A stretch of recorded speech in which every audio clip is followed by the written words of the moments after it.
गुरुर्ब्रह्मा गुरुर्विष्णुः गुरुर्देवो महेश्वरः गुरुसाक्षात् परब्रह्मा तस्मै श्री गुरवे नमः।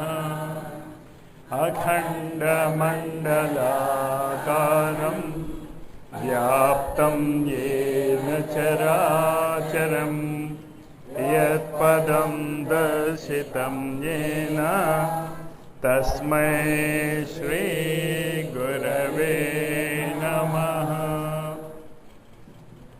ఈ రోజు సుమారు 5000 సంవత్సరాల కిందట ప్రపంచంలో మొట్టమొదటిసారి భగవద్గీత అర్జునుడిని మాధ్యమంగా చేసుకుని పృథ్వీపైన అవతరించింది. అంటే ఇది భగవద్గీత యొక్క పుట్టినరోజు అని కూడా అనుకోవచ్చు మనం. ఈ గీతలో ఉన్నటువంటి గొప్పతనం ఏంటి అంటే, సాధారణంగా మనం ముళ్ళుతో తీస్తాం. అలాగే మన ప్రారబ్ధ గీతను భగవద్గీతతో తీసివేసుకోగలం, మన ప్రారబ్ధాలను మార్చివేసుకోగలం. మీరు ఎలా పుట్టినా మానవ శరీరధారులవుతే చాలు, మిమ్మల్ని భగవంతుడు తన మాధ్యమంగా తన వాహనముగా ఉపయోగించుకోగలడు అన్నదే భగవద్గీత యొక్క ముఖ్య ఉద్దేశ్యం. మళ్ళీ అర్థం చేసుకోండి, మీరు ఎవరైనా కావచ్చు, ఏ పుట్టుకైనా పుట్టిండొచ్చు, చదువు రావచ్చు, చదువు రాకపోవచ్చు, ఏ వయసులో అయినా ఉండవచ్చు, ఆఖరికి మంచం మీద కదలలేని స్థితిలో అయినా ఉండవచ్చు, లేకపోతే అప్పుడే తల్లి గర్భం నుంచి బయటికి వచ్చి ఉండవచ్చు. కండిషన్ ఏంటి అంటే మీకేం ఉండాలి? మానవ శరీరం ఉండాలి. అందులో మీకేమైనా అనుమానాలు ఉన్నాయా?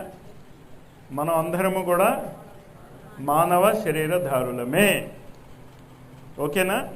గట్టిగా చెప్పండి, మేమందరము మానవ శరీరధారులమే. అందువల్ల భగవద్గీత నేర్చుకుని మా శరీరాలను భగవంతునికి అర్పించి ఆయన దీనిని ఎలా ఉపయోగించుకుంటాడో దానికి పూర్తిగా సన్నద్ధులమవుతున్నాము. అది భగవద్గీత యొక్క సారం. అర్థమైంది కదా? భగవద్గీతలో ఇంకా నువ్వు చేసేది ఏమీ లేదు, నువ్వు సాధనలు కూడా చేయవు, ఏమీ చేయవు. మరేం చేస్తావు? నీ లోపల ఉన్నటువంటి ఆ పరమాత్మ శ్రీకృష్ణుడు నిన్ను ఎలా నడిపిస్తాడో అలా నడుస్తావు. ఆ నేర్చుకునేటటువంటి విద్యను 18 లెవెల్స్లో చెప్పాడు. అయ్యప్ప స్వామి యొక్క మెట్లకు కూడా 18 ఉంటాయి. ఈ 18 అనేటటువంటి సంఖ్యకి వివరము నేను తర్వాత చెప్తాను. ఆధ్యాత్మిక పుస్తకాలలో ఒక రహస్యం ఉంది, చాలా జాగ్రత్తగా అర్థం చేసుకోండి.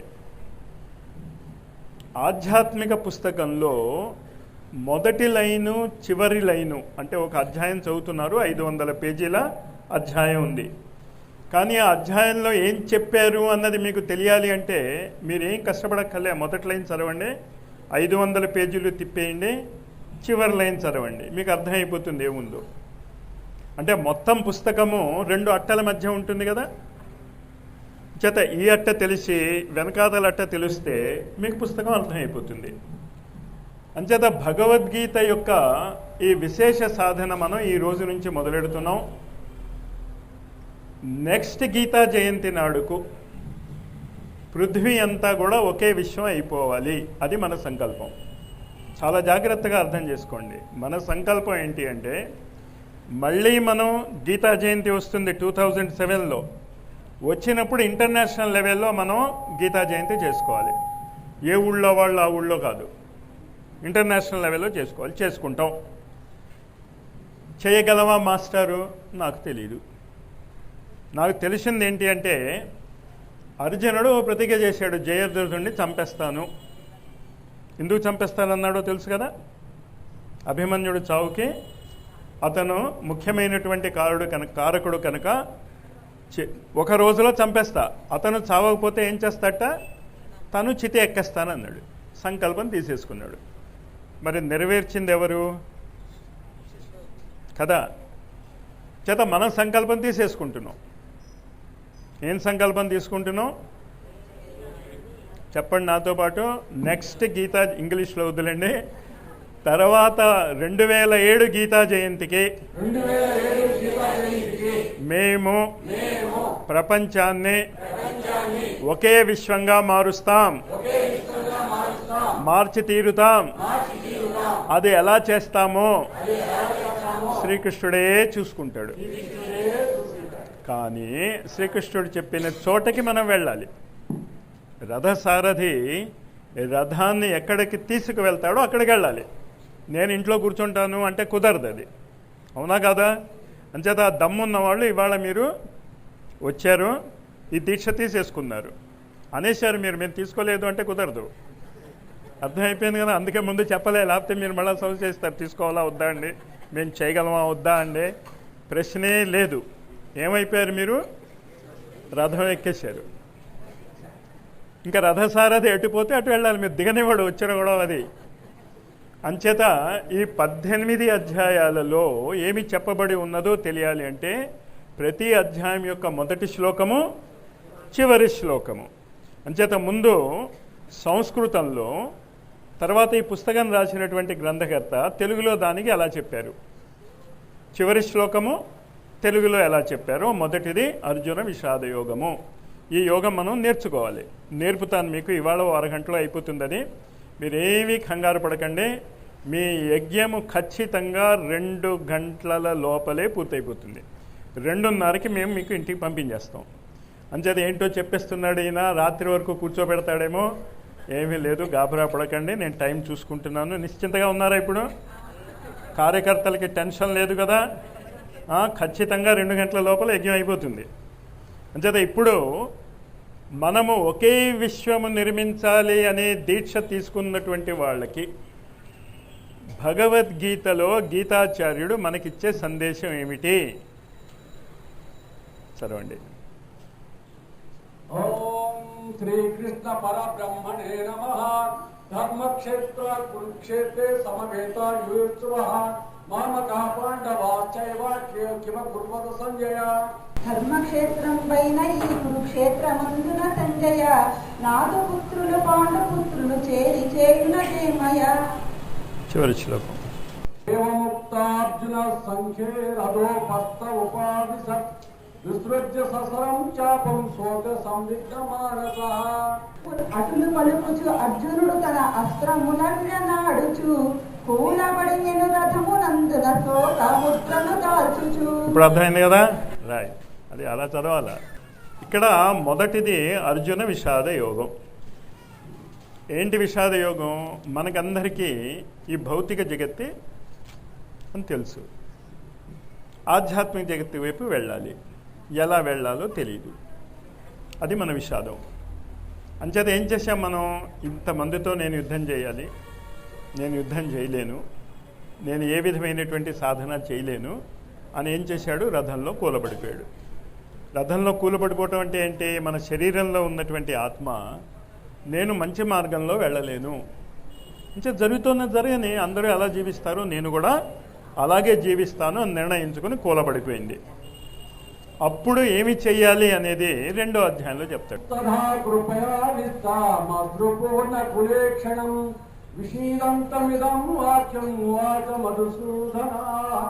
ఆవుల కనుల నీరిటు చాలు చులుపులు చూచెడి అర్జునుని తన మాధవుండి తీరు పలుకగ సాగెను. అప్పుడు ఏమవుతుందంటే సడన్గా మీకు ఆవేదన ఉంటే లోపల నుంచి ఒక ప్రేరణ వస్తుంది. అశ్రుపూర్ణాకులేక్షణం, కళ్ళల్లో నీరు నింపుకుని నేనేమీ చేయలేనటువంటి స్థితిలో ఉన్నాను అని బాధపడుతున్నటువంటి అర్జునుడికి మనకి మనలోంచి ఒక ప్రేరణ వస్తుంది. మనం ఇది యజ్ఞం చేసుకుందాం అనుకున్నాం, ఈ పుస్తకం వచ్చేసింది. అంతవరకు ఆ పుస్తకం ఆయన 50 ఏళ్ల బట్టి రాస్తూనే ఉన్నాడు, పాలిష్ చేస్తూనే ఉన్నాడు. కానీ అనుకూలమైనటువంటి సమయం వచ్చింది, ఈ దీక్ష తీసుకుందాము అని కార్తీక పౌర్ణమి నాడు నిర్ణయించుకున్నాం.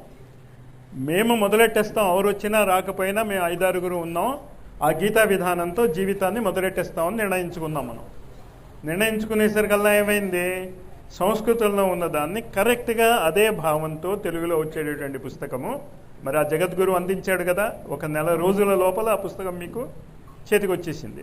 నెక్స్ట్ ఏషా బ్రహ్మిస్థితి పాదానైనం ప్రాప్తిర్ముష్యతి చిత్పాస్వమంతకాలేపి బ్రహ్మ నిర్వాణం ఉచ్యతి. బ్రహ్మస్థితి అని దానునందురు అట్టి దానిని పొందగా అంత్యకాలము వరకు నిష్టను చూపి మోక్షము పొందుమా. అప్పుడు చిన్న ఫార్ములా ఇచ్చాడు. ఏషా బ్రాహ్మీ స్థితి పార్థ. బ్రాహ్మీ స్థితి అన్నది ఏంటో అర్థం చేసుకో. ఏమిటి ఆ బ్రాహ్మీ స్థితి అన్నది ఏంటి అంటే నీలోనే ఉంది. ఆ బ్రాహ్మీ స్థితి యొక్క లక్షణాలు స్థితప్రజ్ఞ లక్షణాలుగా 2వ అధ్యాయంలో చెప్తాడు. ఆ స్థితప్రజ్ఞ లక్షణాలను కనుక నువ్వు అలవాటు చేసుకుంటే ఖచ్చితంగా చివరికి వరకు కూడా నువ్వు నా యొక్క మార్గదర్శనములోనే ఉంటావు. అంచేత మొదటి అధ్యాయంలో ఏమీ చేతకానటువంటి శిష్యుడికి గురువిచ్చినటువంటి మార్గం ఏంటంటే స్థితప్రజ్ఞ స్థితిని అందుకుని జీవితాంతము ఆ స్థితిలోనే ఉంటే మిగతాది నేను చూసుకుంటాను. అర్థమైంది కదా. దీన్ని సాంఖ్యయోగము అంటాం మనం. సాంఖ్యయోగము అంటే కర్మను బుద్ధితో చేయటం, కర్మను బుద్ధితో చేయటం. సిగరెట్ కాలుస్తే చస్తావరా అని చెప్పినా సిగరెట్ కాలుస్తూ ఉంటే బుద్ధి ఉన్నట్ట లేనట్ట? అంచేత ఒకసారి గట్టిగా అనేయండి, సిగరెట్ కాల్చేవారందరూ బుద్ధిహీనులు. రైట్. అంచేత సాంఖ్యయోగము అంటే అర్థం ఏంటి అంటే కర్మను బుద్ధితో చేయటం. బుద్ధితో అంటే ఏంటి, చేయకూడని పని చేయలేవు, నువ్వు చేశావంటే బుద్ధిహీనుడు అన్నమాట. ఆ నిర్ణయం, ఆ సాంఖ్యయోగాన్ని నేర్చుకున్నాక కర్మ ఎలా చేయాలో 3వ అధ్యాయంలో చెప్తాడు. జాయసి కర్మణస్తే మత బుద్ధి జనార్దన సత్యం కర్మణి గోరే మాం యో జాయసి కేశవ. కర్మను జ్ఞానమే కడు ప్రేతమని నీవందునే ఘోర కర్మను చేయమందు మర్మమే మానవా. చివరి శ్లోకం. ఏవం బుద్ధే పరం బుద్ధ్వా సంతవ్యాత్మాత్మన జైసత్వం మహాబాహో కామరూపం దురాపదం. అట్టి ఆత్మను తెలిసి లెస్సగా బుద్ధి చేతను మనసును గట్టి ఎదుపుల నుంచి కామము గెలిచి పొందుము ముక్తిని. కర్మయోగం ఎలా చేయాలి అంటే అర్జునుడు ఈ సాంఖ్యయోగం ఎప్పుడైతే చెప్పాడో ఏ పని చేసినా తప్పే అవుతుంది. ఇంకేంటే నువ్వు చేసే ఒక పని ఖచ్చితంగా ఇంకోటికి బాధ కలగజేస్తుంది, అందులో డౌట్ లేదు కదా. ఆఖరికి నువ్వు ఊపిరి పీలుస్తున్నా కొన్ని జీవాణువులు చనిపోతూ ఉంటాయి. ఇంచేత తత్కిం కర్మణి ఘోరే మాం నియోజయసి కేశవ. కేశవ సమాధిలో ఉండాలి, కదలకుండా ఉండాలి, యోగ స్థితిలో ఉండాలి అని చెప్తూ మళ్ళీ పని చేయంటావు నువ్వు. ఈ ఘోరమైనటువంటి పని నాకు ఇందు చేస్తున్నావు అంటాడు. చేస్తే ఏం చెప్తున్నాడు దానికి జవాబు, నువ్వు బుద్ధియుక్తో కామరూపం దురాసదం. ఇందాక నేను చెప్పాను కదా, మీ కామము ఉన్నదే, కోరికలు ఉన్నదే, దాన్ని వదిలేయండి, వదిలేసి పని చేయండి. చాలా తమాషాగా ఉంటుంది. నన్ను చాలామంది ఏం అడుగుతారు అంటే, కోరిక లేకుండా మేము పని ఎలా చేయగలం మాస్టారు? కష్టం కదా, అవునా? మరి మీరు అన్నం తిన్నది ఎలా రాయించుకుంటున్నారు? కోరిక సంకల్పిస్తున్నారా? నేను తిన్నది అరిగిపోవాలి, నేను తిన్నది అరిగిపోవాలి అనుకుంటున్నారా? ఎప్పుడైనా అన్నారా? అనలేదు కదా. మరి ఆ కర్మ జరుగుతోందా మీలో? నేను ఊపిరి పీల్చుకోవాలి, నేను ఊపిరి పీల్చుకోవాలి, నేను ఊపిరి పీల్చుకోకపోతే చనిపోతాను అని ఎప్పుడైనా అనుకున్నావా? మరి ఊపిరి పీల్చుకుంటున్నావు కదా కదా, అవునా కదా? నేను నిద్రపోవాలి, నేను నిద్రపోవాలని నిద్రపోతావా, లేకపోతే నిద్రలోకి వెళ్ళిపోతావా? నువ్వు నిద్రపోలేవు, నిద్ర వస్తే నిద్రపోతావు. అంటే నువ్వు ఎన్ని కర్మలు నిష్కామంగా చేస్తున్నావో అర్థమైందా? అన్నం నిష్కామ కర్మ, ఊపిరి పీల్చుకోవటం నిష్కామ కర్మ. అన్నిటికంటే తమాషా ఏంటంటే చనిపోవటం కూడా నిష్కామ కర్మే. ఇంకంటే ఎవడు కోరుకోడు కదా. ఇంకా చనిపోయాం అంటే ఏంటి? అద్భుతమైన నిష్కామ యోగి అన్నమాట. అంచేత నిష్కామ కర్మ అంటే అర్థమవుతోంది కదా. ఈ పనులు మనం జీవించటానికే చాలా ముఖ్యమైనటువంటి ఊపిరి, అరుగుదల, రక్త ప్రసరణ, గోళ్ళు పెరగటాలు, జుట్లు పెరగటాలు, ఇవంతా కూడా నిష్కామ కర్మలుగా మీరు చేయగలుగుతున్నప్పుడు ఈ పనికిరానటువంటి బాహ్య కర్మలు నిష్కామంగా ఎందుకు చేయలేరు? అది అర్జునుడికి చెప్తాడు. మనం అనుకుంటున్నాం మనం చేశాం కనుక జరిగిందని. మా గురువు గారు ఒక ఉదాహరణ ఇస్తూ ఉండేవారు ఎప్పుడు కూడా. ఆయన మైక్లో ఉండి మాట్లాడుతున్నాడు, లక్షలాది మంది వింటూ ఉండేవారు.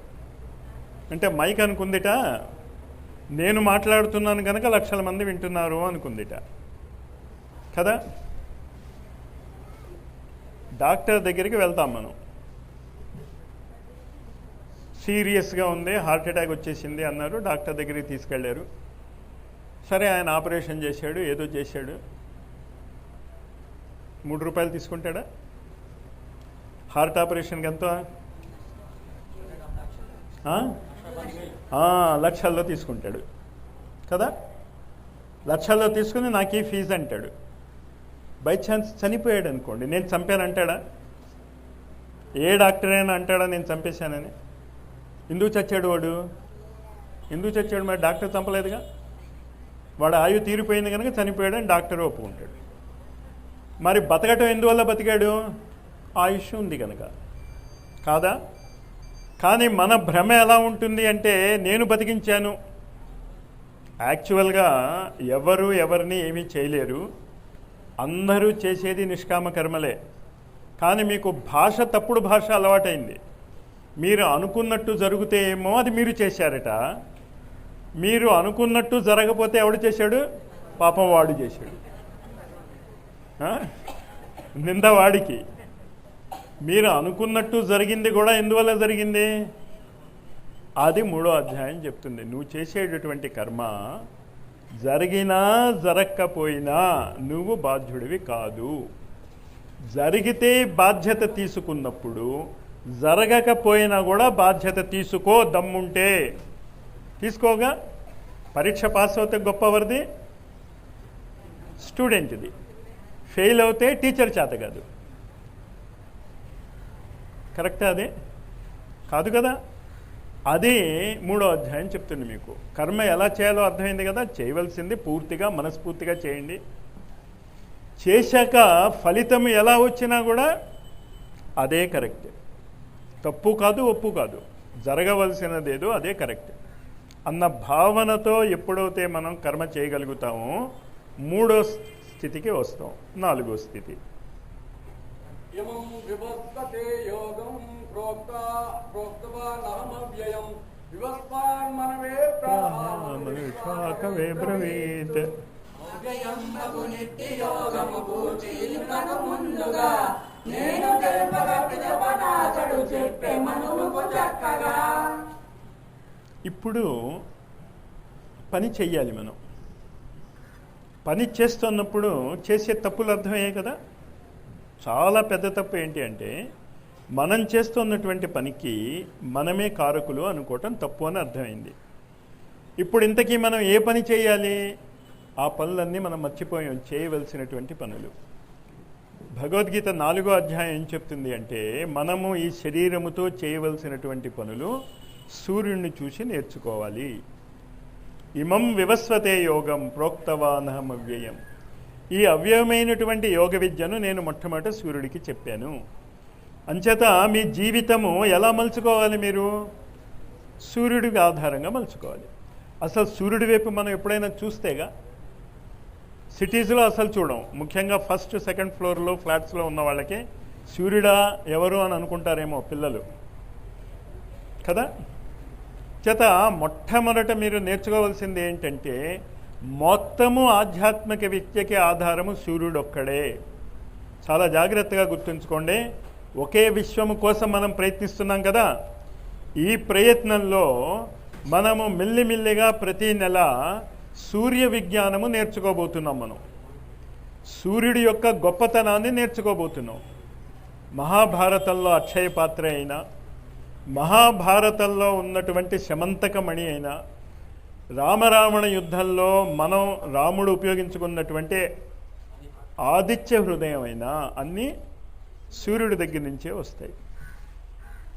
సూర్యవంశము అంతరించిపోయి, అంటే సూర్యుడు ఎలా జీవిస్తున్నాడో ఆ వంశంలో కాకుండా యదువంశం వచ్చింది. దాన్నే మనము చంద్రవంశము అంటాం. ఇప్పుడు సూర్యవంశము కాదు, చంద్రవంశము కాదు, అగ్నివంశము వచ్చింది ఇప్పుడు. అర్థమవుతుందా?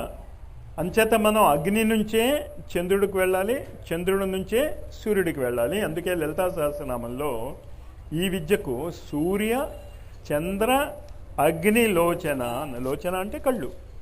అంచేత ఈ యజ్ఞ విధానం నుంచి చంద్రుల్లోకి, చంద్రుల్లోంచి సూర్యుల్లోకి వెళ్ళేటటువంటి యోగ విద్య 4వ అధ్యాయంలో చెప్పబడింది.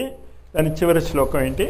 తస్మాదజ్ఞాన సంభూతం దుష్టం జ్ఞానాశినాత్మనః చిత్వైనం సంశయం యోగ మాతిష్ఠోశ్చ భారత.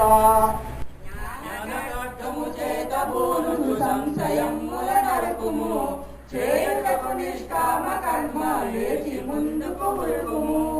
జ్ఞాన విద్య అర్థమైంది కదా. నిష్కామ కర్మ చేసుకుంటూ ప్రతి చోట జ్ఞానము అనేటటువంటి ఖడ్గాన్ని ఉపయోగించాలి మీరు. జ్ఞానము అనేటటువంటి ఖడ్గాన్ని ఎలా ఉపయోగిస్తాం? ఇంట్లో డయాబెటీస్ పేషెంట్ ఉన్నాడు, ఆయన తీపి తినకూడదు. ఇంట్లో ఉన్నటువంటి బంధువులు పండుగ చేసుకుంటున్నారు. పండుగ చేసుకుని ఆయన దగ్గరికి వచ్చి ఏమంటారు? ఈ ఒక్క రోజుకి మీరు మంచి చేస్తున్నారా తప్పు చేస్తున్నారా? ఏం చేస్తున్నారు? కాస్త గట్టిగా చెప్పండి. ఈ తప్పు చేయకండి. ఏకాదశి ఉపవాసం ఉంటా ఉంటే నువ్వు నీరసం వచ్చేస్తుంది కదా, నువ్వు డయాబెటిక్ పేషెంట్ కదా, పడిపోతావేమో. పడిపోయినప్పుడు లేపొచ్చు ఆయన్ని, కొంపలేం అంటుకుపో, ఇంత పంచదార నీళ్ళు గొంతుకులో పోస్తే లేస్తాడు. కానీ పడ్డావుడు. కానీ మీరు ప్రేమ అనేటటువంటి పేరుతో చేయకూడని పనులు చేయిస్తూ వాళ్ళు అలా చేయిస్తున్నారు కనుక పేషెంట్ కూడా ఏమంటాడు? నేనేం చేసేది మాస్టారు, ఆయన తినమన్నారు. భావం అర్థమవుతుందా? జ్ఞాన ఖడ్గం అంటే అది. పెద్ద పెద్ద జ్ఞానం అక్కర్లే, మనం చేసేటటువంటి చిన్న చిన్న పనులలో ఈ జ్ఞానాన్ని కరెక్ట్గా ఉపయోగించుకుంటే అసలు మీకు కష్టాలే రావు. ఎవడైనా మంచి పని చేస్తాను అంటే చేయనివ్వం మనం. మీరు చూశారో లేదో, ఏకాదశి ఉపవాసం ఉంటానంటే చాలామంది ఇళ్లలో ఒప్పుకోరు. అంతవరకు ఎందుకు? రోజు 1 గంటకి తినేవాడు ఏకాదశి వ్రతం ఉన్న రోజు 8 గంటలకే వాడికి ఆకలేసేస్తుంది. ప్రతిరోజు ఏమో 1 గంటన్నరకి కూడా రా బాబు పెడతా ఉంటే రాడు. ఏకాదశి వ్రతం ఉన్నప్పుడు వాడికి 10:30 నుంచే ఆకలేస్తూ ఉంటుంది. ఏ జ్యూసులు తాగాలి, ఏం పళ్ళు తినాలి అని. జ్ఞాన ఖడ్గం అంటే అర్థమైందా ఏంటో? మీరు తీసుకున్నటువంటి నిర్ణయాన్ని, ఉచితమైనటువంటి నిర్ణయాన్ని ప్రపంచం అంతా ఒప్పుకున్నా ఒప్పుకోకపోయినా చేసి తీరాలి అనేటటువంటి జ్ఞాన ఖడ్గంతో నిష్కామ కర్మ. కర్మ అంటే ఏంటి? మళ్ళీ ఈ జ్ఞానాన్ని ఉపయోగించి నేను ఇది చేశాను కనుక ఈ ఫలితం ఎందువల్ల వచ్చింది, నేను చేశాను కనుక వచ్చింది అని భావము లేకుండా చేసుకుంటూ సన్యాసం కర్మణాం దృష్ట్యా పునర్యోగం చ సంసచి యథేయైతయోరేకం తన్మే బ్రూహి సునిశ్చితం. సన్యసించును కర్మలందు మరల నీవే చేయమందు, నిశ్చితంబుగా శ్రేయ మార్గము ఏది యగునో తెలుపుము. మళ్ళీ అర్జునుడు కన్ఫ్యూజ్ అయిపోయాడు. ఓసారి ఏమో కర్మ చేయొద్దంటావు, ఇంకోసారి ఏమంటున్నావు? కర్మ చేయమంటున్నావు. ఇదంతా నాకు ఎందుకయ్యా, ఏదో ఒకటి తేల్చి చెప్పు అన్నాడు. ఏం చేయమంటావు నన్ను? తేల్చి చెప్పు అని. అర్థమవుతుంది కదా. ముందు విషాదం ఏంటి అంటే నేను ఈ సాధనలు చేయలేము అని. దానికి ఏం చెప్పాడు? స్థితప్రజ్ఞ స్థితి తెచ్చుకుంటే, బ్రాహ్మీ స్థితి తెచ్చుకుంటే నువ్వు చేయగలవు అన్నాడు. 3వ అధ్యాయంలో ఏం చెప్పాడు? నిష్కామ కర్మ చేసుకో అన్నాడు. 4వ అధ్యాయంలో ఏం చెప్పాడు? సూర్యుడిని చూసి నేర్చుకో, నిష్కామ కర్మ నువ్వు ఎలా చేస్తావు అన్నది సూర్యుడిని చేసి చూసుకో అన్నాడు.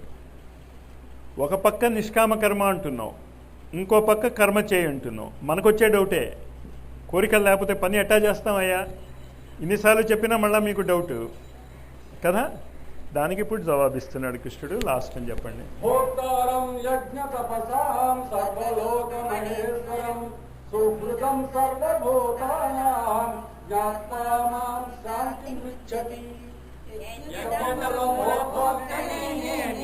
జగతికి ప్రభువును నేనే మూలము భూత సృష్టికి అని సత్యము ఎరిగిన అస్య సాధకులు ఎదుర పొందును శాంతినే ఇది సత్యము. ఇక్కడ షిర్డీ సాయి తన జీవితంలో చూపించినటువంటి ఒక సత్యాన్ని మీకు ఎక్స్ప్లెయిన్ చేస్తున్నాడు కృష్ణుడు. కర్మ చెయ్యాలా చేయక్కర్లేదా, అదే కదా మన డౌటు.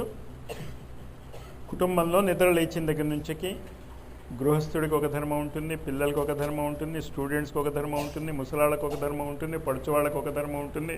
రకరకాల సంబంధ బాంధవ్యాలలో రకరకాలైనటువంటి కర్మలు మనం చేయవలసి ఉంటుంది. మరి నేను ఏ కర్మ చేయాలి, ఉచితం ఏమిటి, అనుచితమైనది ఏమిటి అంటే అది నువ్వు నోరు ముయ్యి, నువ్వు నిర్ణయించుకోబాక ఏది ఉచితమో ఏది అనుచితమో. కుక్క ఎలా జీవిస్తుంది? కుక్కలాగా జీవిస్తుంది. సింహం ఎలా జీవిస్తోంది? సింహంలాగా జీవిస్తోంది. చీమ ఎలా జీవిస్తోంది? చీమలాగా జీవిస్తోంది. దోమ ఎలా జీవిస్తోంది? దోమలాగా జీవిస్తుంది. మనిషి తప్ప మిగతా ప్రాణులన్నీ అవి ఎలా జీవించాలో అలాగే జీవిస్తున్నాయి. మనిషో వాడు ఎలా జీవించాలో అలా జీవించకుండా నటిస్తున్నాడు. ఇది కాస్త మీరు జాగ్రత్తగా గమనిస్తే మీకు అర్థమవుతుంది. ఎప్పుడు కూడా మన ముఖం మీద ఒక మాస్క్ ఉంటుంది. పెర్సన్ అనేటటువంటి మాటకి అర్థం ఏంటి అంటే తొడుక్కున్నటువంటి వ్యక్తి.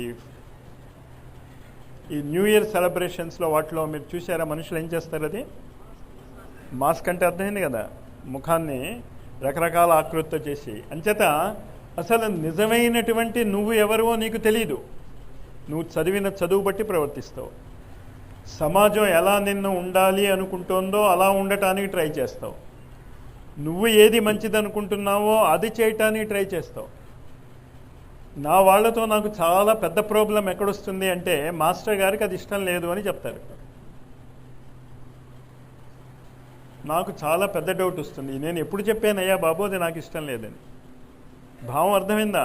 అంటే మాస్టర్ గారికి ఇది ఇష్టం లేదు అని మీ భావన అది.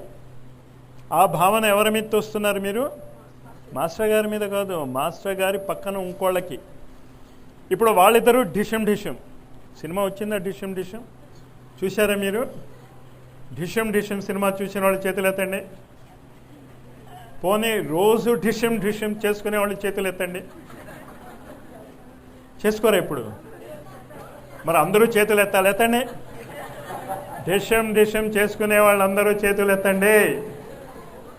ఇంతమంది మంచివాళ్ళు ఉన్నారు, అసలు వాళ్ళు డిషమే చేసుకోరట. మీరు చాలా మంచివాళ్ళు. భావం అర్థమైందా ఇప్పుడు ఏంటో? ఈ డిషంకి అసలు కారణం ఏంటో తెలుసా?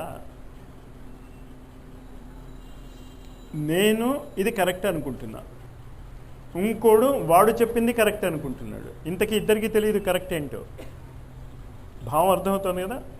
అంచేత ఈ 5వ అధ్యాయంలో దాని పేరే కర్మ సన్యాస యోగం. విద్యా వినయ సంపన్నే బ్రాహ్మణే గవిహస్తిని శునిచైవ శ్వపాకేచ పండితా సమదర్శన. సిద్ధిసాయి జీవితంలో ఇది చేసి చూపిస్తాడు. ఒకసారి ఒక సంఘటన ఏం జరుగుతుంది అంటే, ఆకలేస్తుంది సాయంత్రం పూట సాయికి. ఆకలేస్తే లక్ష్మి నాకు కాస్త ఏదైనా చేసి పెట్టు అంటాడు. సాయి అడిగితే ఇంకేముంది, గబగబ వెళ్ళి పరిగెట్టి రకరకాల వంటకాలు చేసి తీసుకొచ్చేసింది. తీసుకొస్తే సాయి ఏం చేశాడు? పక్కనే ఊరకుక్క ఉంది, ఆ ఊరకుక్కకి పెట్టాడు. ఇంకా ఈవిడికి ఒళ్ళు మండిపోయింది. నీకోసం నేను తీసుకొస్తే దానికి పెడతావా అని. నీకు అర్థం కాలేదా? అది తింటే నేను తిన్నట్టే అంటే మీకు అర్థం అవ్వాల్సింది అర్థమైందా? ఫ్యాన్ తిరుగుతోందా, మైక్ పనిచేస్తుందా, మీ ఇంట్లో టీవీ పనిచేస్తుందా, మీ ఇంట్లో కంప్యూటర్ పనిచేస్తుందా, మీ ఇంట్లో ఎలక్ట్రికల్ ఇస్త్రీ పనిచేస్తుందా, మీ ఇంట్లో విద్యుత్ పరికరము ఏది పనిచేస్తోందా కూడా అది దేనివల్ల పనిచేస్తుంది?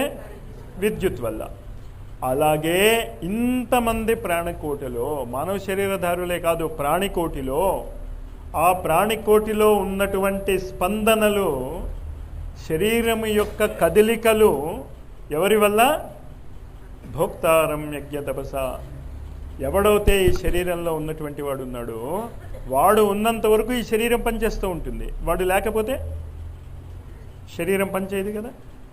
అది మీరు కనుక మీ చుట్టుపక్కల ఉన్న వాళ్ళతో పనిచేస్తున్నప్పుడు గుర్తుంచుకోగలిగితే, నీ శరీరం ఎందుకు పనిచేస్తోంది, నా శరీరంలో ఏ ఆత్మశక్తి పనిచేస్తుందో నీ శరీరంలో, నీ శరీరంలో, నీ శరీరంలో, నీ శరీరం, అందరి శరీరాలలో కూడా ఆ సూర్యుడి యొక్క శక్తే పనిచేస్తోంది అని తెలుసుకునగలిగితే నో డిష్యం ఇంకా కదా.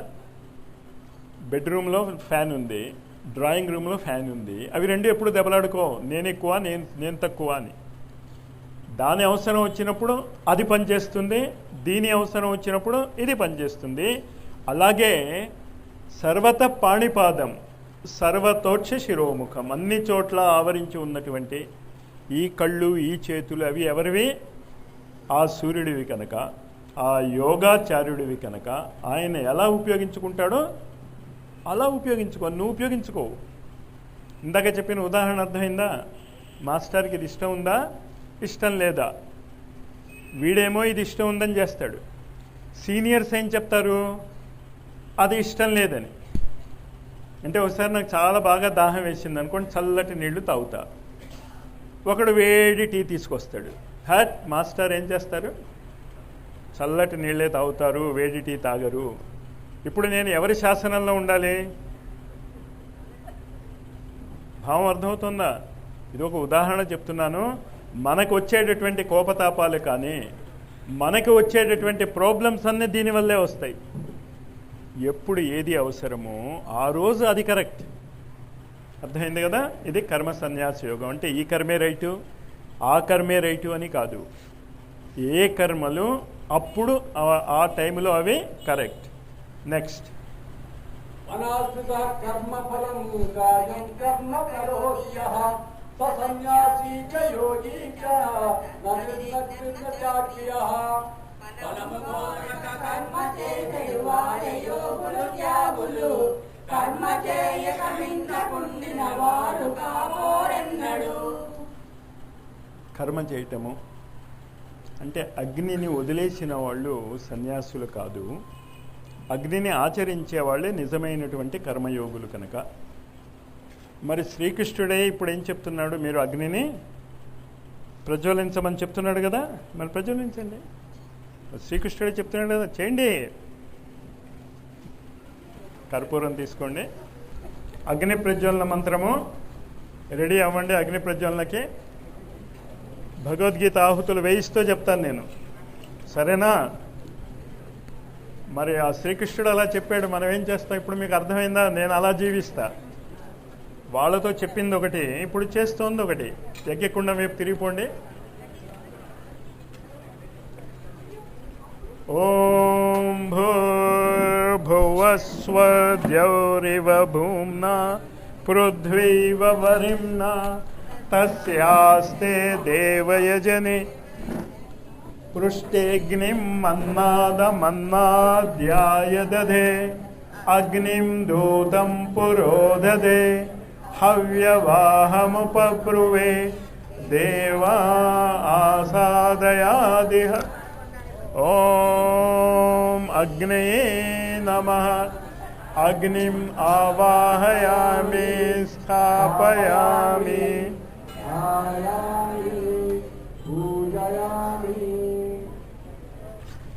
ఇక్కడ నిన్న నేను మీకు చెప్పాను, నేను భగవద్గీతలో 3 అధ్యాయాలు మనకి చాలా ముఖ్యమైనవి. నేను చెప్తోంది వింటూ అగ్ని ప్రజ్వలన చేసుకోండి, మాట్లాడుకోవద్దు ఎవరు. భగవద్గీతలో 3 అధ్యాయాలు చాలా ముఖ్యమైనవి.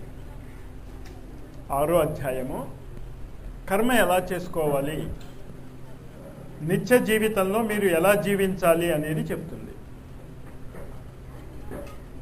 12వ అధ్యాయము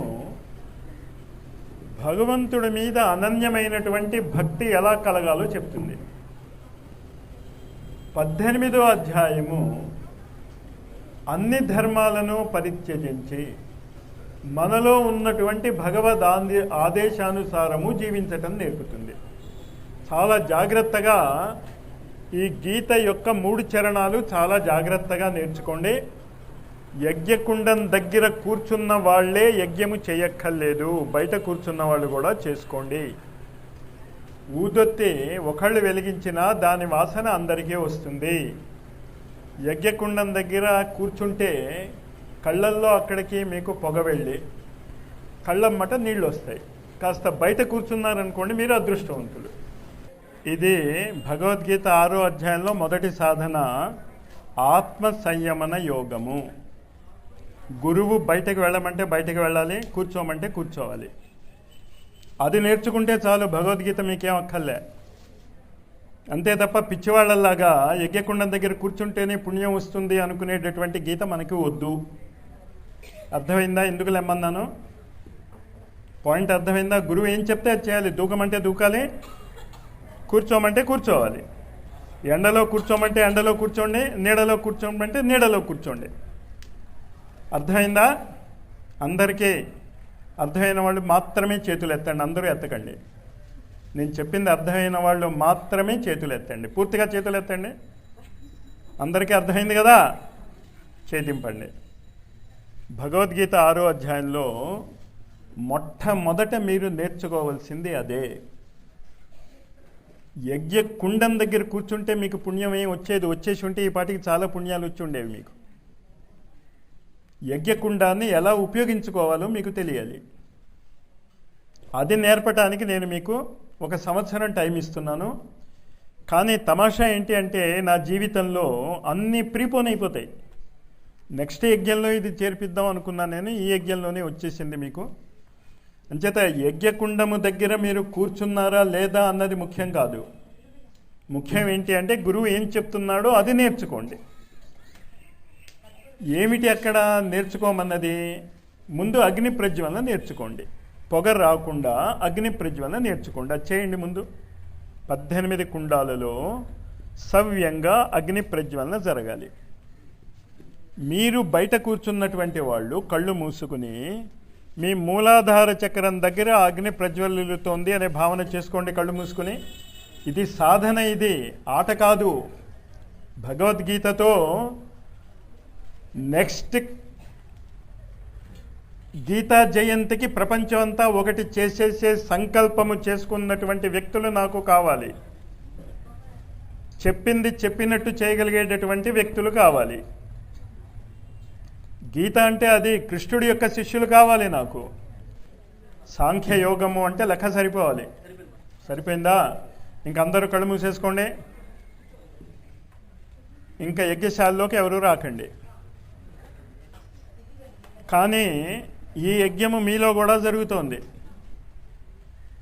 దాన్నే కుండలిని శక్తి అంటాం. అగ్ని కుండలిని, కుడి కన్ను సూర్యుడు, ఎడమ కన్ను చంద్రుడు. కళ్ళు మూసుకోండి అందరూ. నాతో పాటు చెప్పండి. నా మూలాధారములో అగ్ని ఉన్నది. నా మూలాధారములో అగ్ని ఉన్నది. నా మూలాధారములో అగ్ని ఉన్నది. బాహ్య జగత్తులో యజ్ఞకుండములో ప్రజ్వలిస్తోన్న ఈ అగ్ని నా మూలాధారములో ఉన్న కుండలిని అగ్నియే. బాహ్య జగత్తులో ఉన్న ఈ అగ్ని నా మూలాధారములో ఉన్న కుండలిని అగ్నియే. అర్థమైంది కదా? అంచేత యజ్ఞ కుండం దగ్గర ఉన్నటువంటి అగ్ని ముఖ్యం కాదు, మీ లోపల మూలాధారములో ఉన్నటువంటి అగ్ని ప్రజ్వరిల్లాలి. దానికి సాధన చేస్తున్నాం. 2, నా కుడి కన్ను సూర్యుడి యొక్క శక్తికి ప్రతినిధి. నా కుడి కన్ను సూర్యుడి యొక్క శక్తికి ప్రతినిధి. ఈ సూర్యుడి యొక్క యోగ విద్యని కృష్ణుడు సూర్యుడికి సృష్టి ఆదిలో ఉపదేశించెను. కుడికన్నులో ఉన్నటువంటి ఆ సూర్యశక్తి, మూలాధారములో ఉన్నటువంటి ఆ అగ్నిశక్తి. మళ్ళీ నాతో చెప్పండి. నా యొక్క ఎడమ కన్ను చంద్రుడు, నా యొక్క ఎడమ కన్ను చంద్రుడు, నా యొక్క ఎడమ కన్ను చంద్రుడు. అందువల్ల నా సంపూర్ణ శరీరమే సూర్య చంద్ర అగ్నిలోచన. నా సంపూర్ణ శరీరమే సూర్య చంద్ర అగ్నిలోచన. అది ఆత్మ సంయమన యోగంలో మీరు నేర్చుకునేటటువంటి పాఠము. ఈ చంద్రుడే మన శరీరంలో ఇడానాడిగా, ఈ సూర్యుడే మన శరీరంలో పింగళా నాడిగా, ఈ అగ్నే మన శరీరంలో సుషుమ్నా నాడిగా మారుతాయి. దీన్ని అర్థం చేసుకుని మనం యజ్ఞం చేసుకుంటాం. అంతర్యజ్ఞము బహిర్యజ్ఞము అని 2 యజ్ఞాలు ఉంటాయి. ఈ 18 కుండాలలో జరిగేది బహిర్యజ్ఞము. అది అంత ముఖ్యం కాదు, శాస్త్రాలే చెప్తున్నాయి. లలితా సహస్రనామాల్లో కూడా అంతర్యాగ సమారాధ్య, అంతర్యాగము ముఖ్యము. ఇప్పుడు అర్థమవుతుందా? బయట కూర్చున్న వాళ్ళు కరెక్ట్ యజ్ఞం చేస్తున్నారు, మీరు కుండీల దగ్గర కూర్చున్న వాళ్ళు బహిర్యజ్ఞం చేస్తున్నారు. అంచేత నిజంగా తెలివైన వాళ్ళు అయితే ఈ కుండీలన్నీ వదిలి పారిపోతారనమాట. పారిపోయి మేము కూడా అంతర్యాగమే చేస్తాం అనాలి. అలా పారిపోనిస్తే మాస్టారు అంతర్యాగం చేస్తున్న మేము ఇక్కడికి వచ్చేస్తాం అన్నారనుకోండి, నేను చెప్పిన భావమే మీకు అర్థం కాలే. అంతర్యాగము రైటే, బహిర్యాగము రైటే, కానీ బహిర్యాగము అంతర్యాగముగా మారాలి. దానికి ఇది సాధన చేస్తున్నాం మనం. ఇవాళ ఈ సాధన గుర్తుంచుకోండి.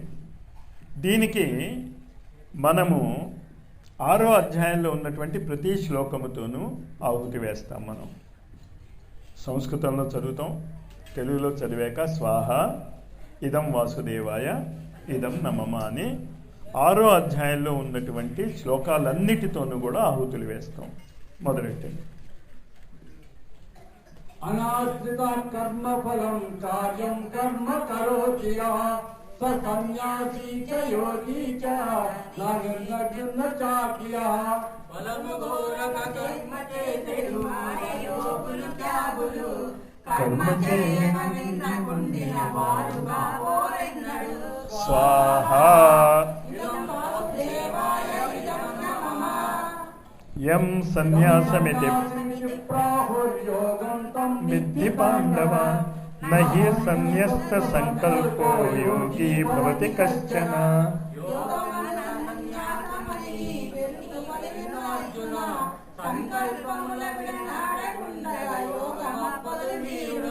స్వాహా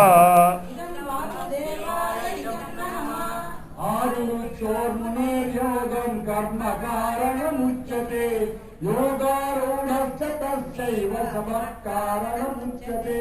మోక్ష సాధన లక్ష్యముగా నిష్కామ కర్మలు చేసెడు సత్యజ్ఞానులు నీకముగా మోక్ష సాధన చేతురు. స్వాహా ఇదం వాసుదేవాయ ఇదం నమః. యదా హి ఇంద్రియార్థేషు న కర్మ సనుష్యతే సర్వ సంకల్ప సన్యాసి యోగారూఢ తదోచ్యతే.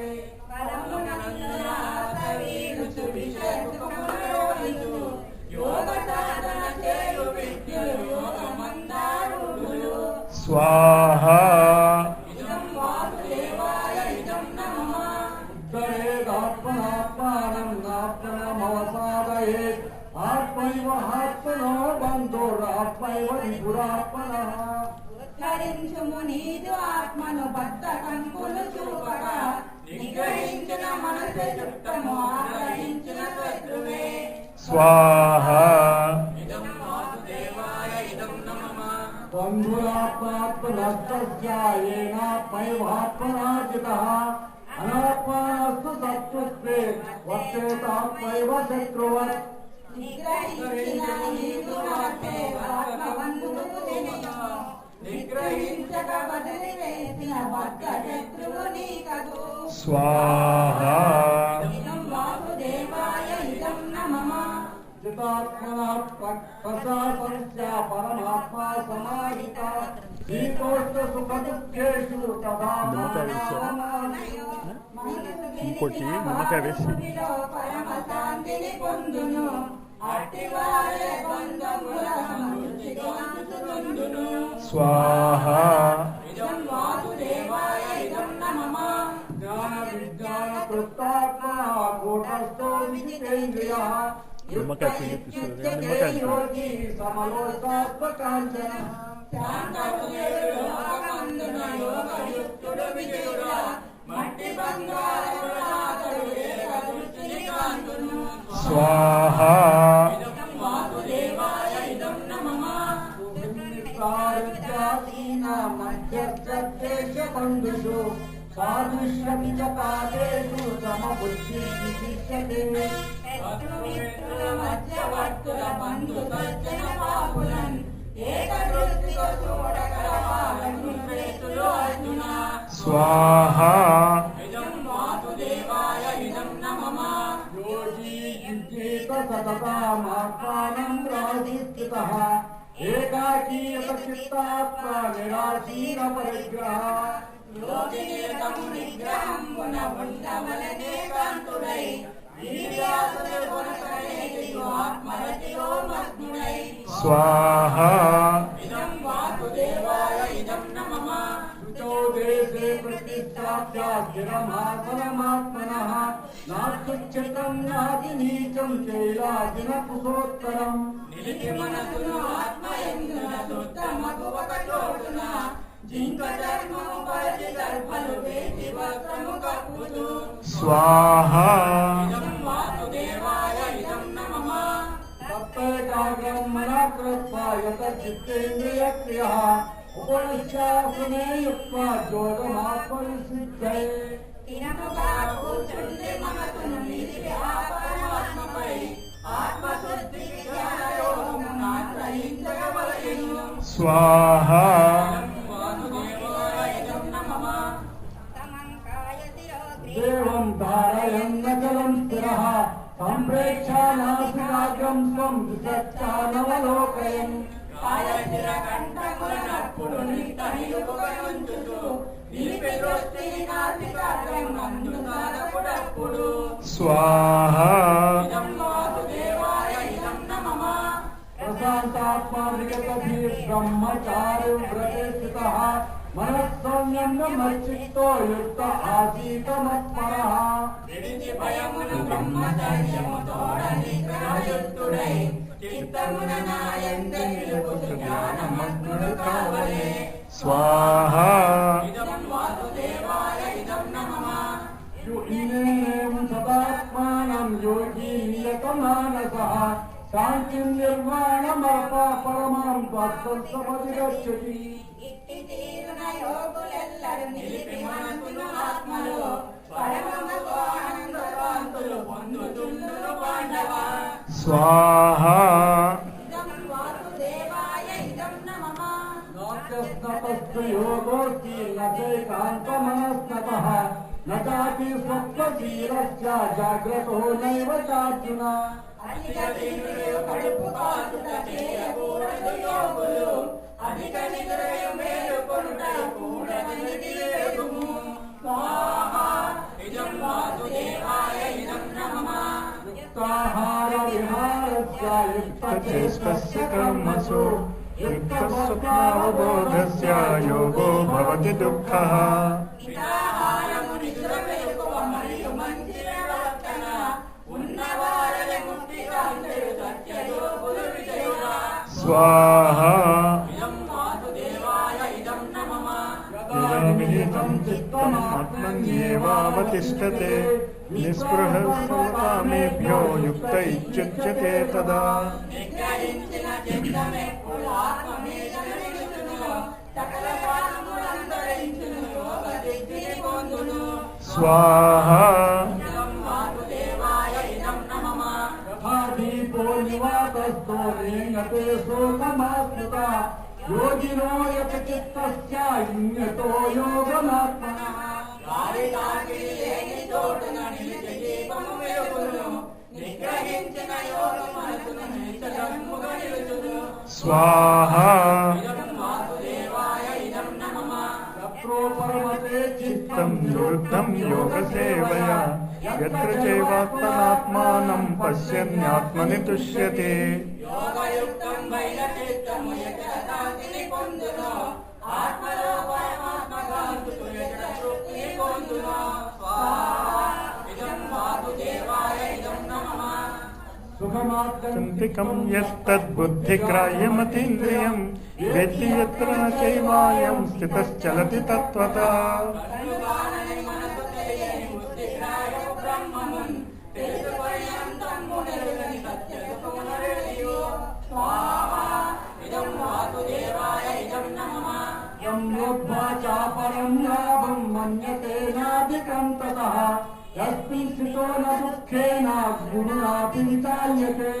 ఏది దొరికిన అన్యలాభము లేనియును ఆశించక, ఎట్టి దుఃఖములైన భాగము అనుసరించక.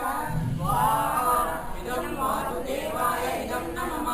తం విద్యా దుఃఖ సంయోగ వియోగం యోగ సంహితం నిత్యేన యుక్తవ్యో యోగో నిర్విణ్ణ చేతసా.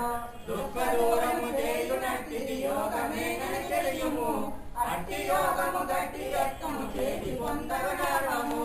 స్వాహా. ఇదం వాసుదేవాయ ఇదం నమః.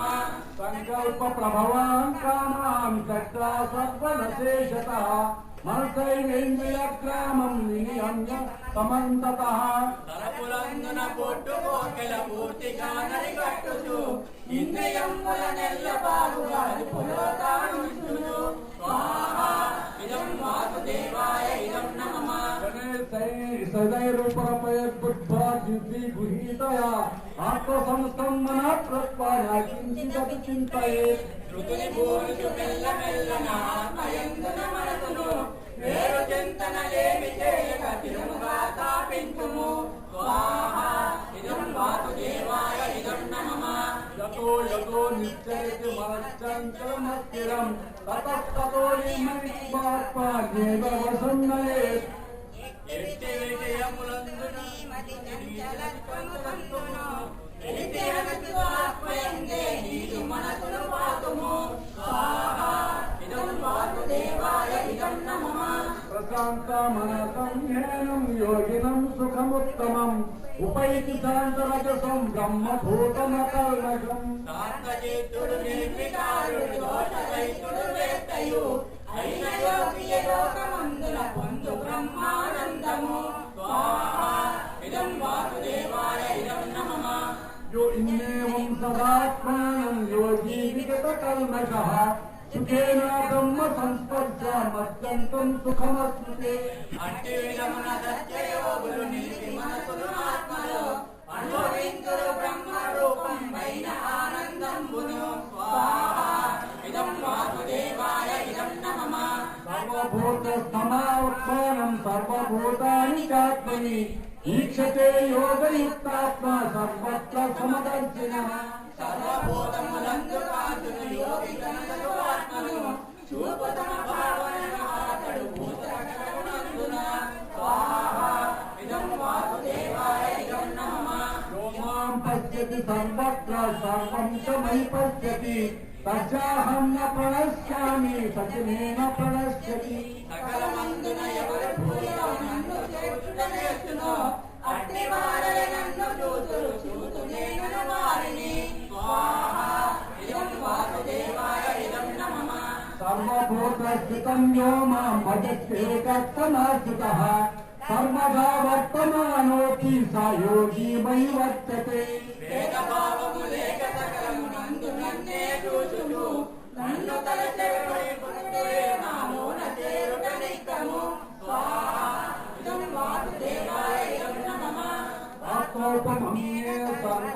సమం పశ్యతి అర్జున సుఖో వా యది వా దుఃఖం స యోగి పరమో మతః.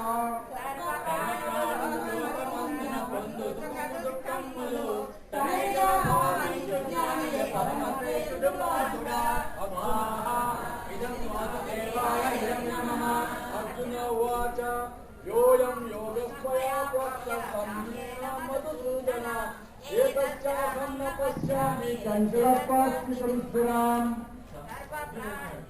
సమతతో సాధించి యోగము గూర్చి తెలిపిన మాధవ చక్రచిత్తముతోడదాని తెలియజాలకయుంటిని స్వాహా ఇదం వాసుదేవాయ ఇదం నమః.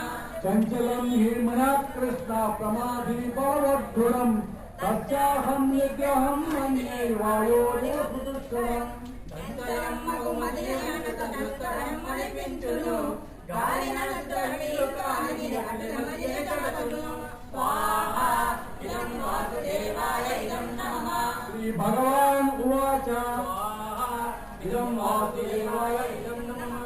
అసంశయం మహాబాహో మనో దుర్నిగ్రహం చలం అభ్యాసేన తు కౌంతేయ వైరాగ్యేన చ బుధ్యతే.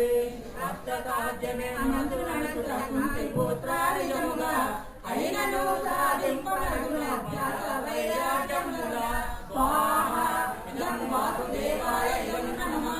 అసంజాతాత్మనా యోగో దుష్ప్రాప ఇది మే మతే వశ్యాత్మనా తు యతపా శక్యో వాక్కుముఖాయతః.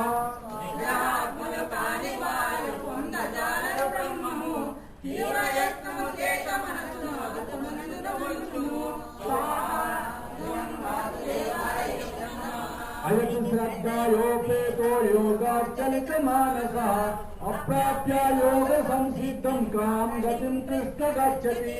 తీవ్రయత్నము చేసి భంగము తుది పొందిన వార ముందుగతి ఏమగును కృష్ణ చెప్పు మానప్పుడు స్వాహా ఇదం వాసుదేవాయ ఇదం నమః.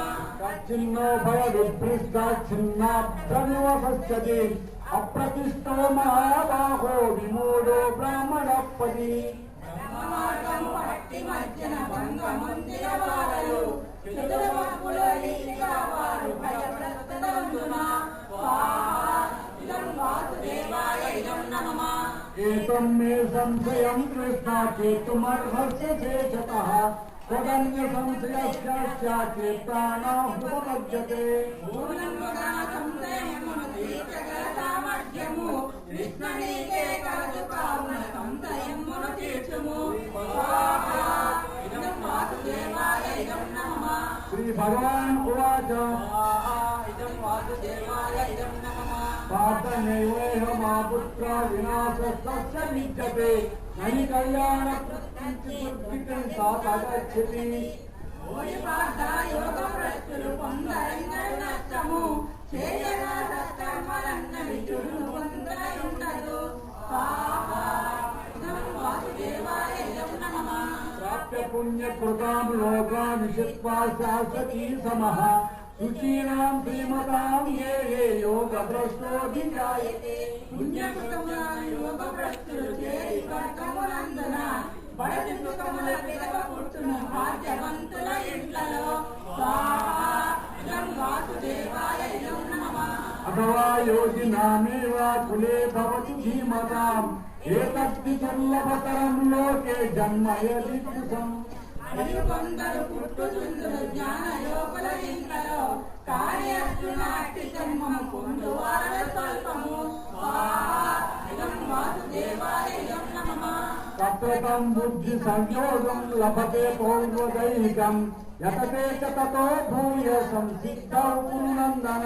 జ్ఞానవింటను పునర్జన్మను పొంది ఉండిన వారు పూర్వ పుణ్యము చేత సాధన తిరిగి చేరు ముక్తిని స్వాహా ఇదం వాసుదేవాయ ఇదం నమః. పూర్వాభ్యాసేన తేనైవ హియతే వ్యవసోపి సహ జిజ్ఞాసురపి యోగస్య శబ్ద బ్రహ్మాది వర్తతే.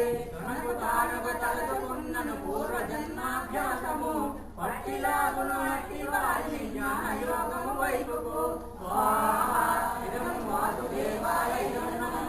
ప్రయత్నార్జతమానస్తు యోగి సంశుద్ధ కిల్భిషః అనేక జన్మ సంసిద్ధస్తతో యాతి పరాంగతి జన్మ జన్మల యందు చేసిన జ్ఞాన యోగము వైపుకు యోగ శక్తిని పొంది వారు చేరుకున్న బ్రహ్మమును ఇదం వాసుదేవాయ నమః. తపస్వభ్యోధికో యోగి జ్ఞానిభ్యోపి మతోధికః కర్మిభ్యశ్చాధికో యోగి తస్మాత్ యోగి భవార్జున. తపసి కన్నను జ్ఞాని కన్నను పరమ శ్రేష్ఠుడు యోగి కానార్జున కోరుకొందును నీవు యోగిని కమ్మని ఇదం వాసుదేవాయ నమః. యోగినామపి సర్వేషాం మద్గతేనాంతరాత్మన శ్రద్ధావాన్ భజతే యో మాం సమే యుక్తతమో మతః. సత్యయోగులు మనసు నాపై నిలిచి ధ్యానము చేసిరి అట్టి వారల సర్వశ్రేష్ఠులు మనసునే భావించును ఇదం వాసుదేవాయ నమః.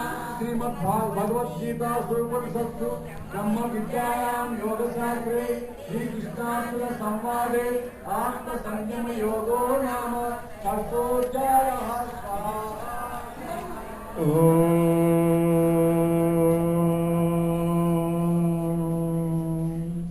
కార్యకర్తలు సూచన జాగ్రత్తగా గమనించండి. ఒక్కొక్క ఏకకుండం నుంచి 5 లేపేసి కొత్త 5 వాళ్ళని కూర్చోబెట్టండి.